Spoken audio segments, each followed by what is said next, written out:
a letter to President Trump urging him to release vulnerable inmates from federal custody. Officials say the overcrowded facilities and cells will cause the virus to spread rapidly inside detention centers among inmates and staff, which will then spread into the surrounding communities. Joining me now is Philadelphia District Attorney Larry Krasner, who was, I saw talking to Chris Hayes about this last week. And Larry, I just thought this is a really important conversation. I want to know what you have taken it upon yourself to do and what you think others should about when it comes to incarcerated people who are exposed to this infection.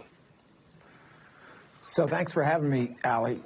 You know, the most important thing to understand is that it really doesn't matter whether we're talking about billionaires at a cocktail party or we're talking about broke people in jail. The bottom line is the spread of this virus among any group of people affects every group of people. And so this is not just about the lives of the inmates, the corrections officers, people who work in those facilities, people who may visit there, all of which matter. This is about stopping what we have now, which is we are the most incarcerated country in the world, and we have jails and prisons everywhere. They are essentially giant cruise liners where any outbreak can spread extremely quickly, and when it does, it will inevitably affect the rest of the population.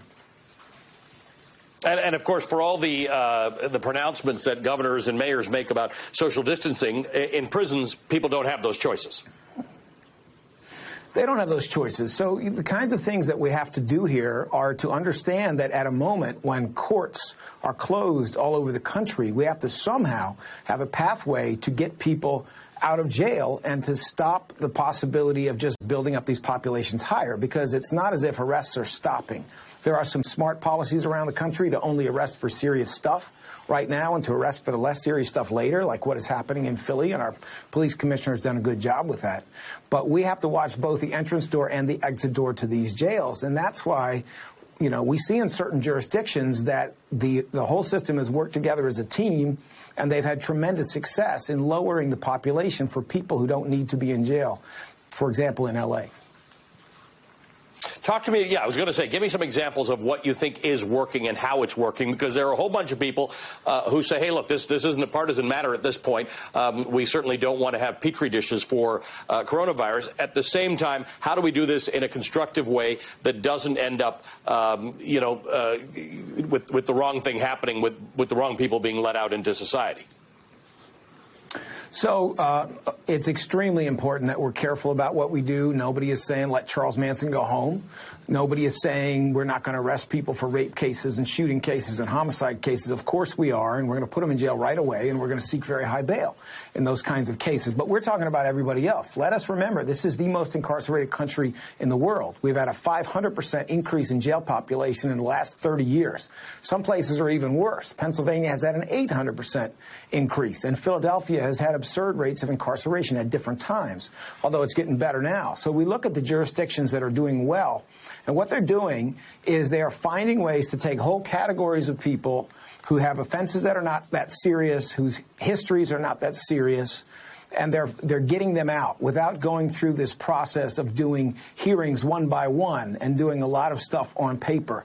Unfortunately, right now in Philly, we're getting bogged down with the courts requiring us to do individual written filings, case after case. And in 2 weeks, we've only seen a reduction of 200 people. It's less than 5%. But if you look at Los Angeles, which is a much bigger jurisdiction, they got 1,700 people out of jail in the first week, and in the second week, they're moving towards as many as 2,000 more. They may be looking at a 20% reduction in jail population in the biggest criminal justice jurisdiction in the United States. So they're doing something right, and they're not the only place that's doing it right. We're gaining momentum here in Philly, but we just haven't got there yet. Yeah.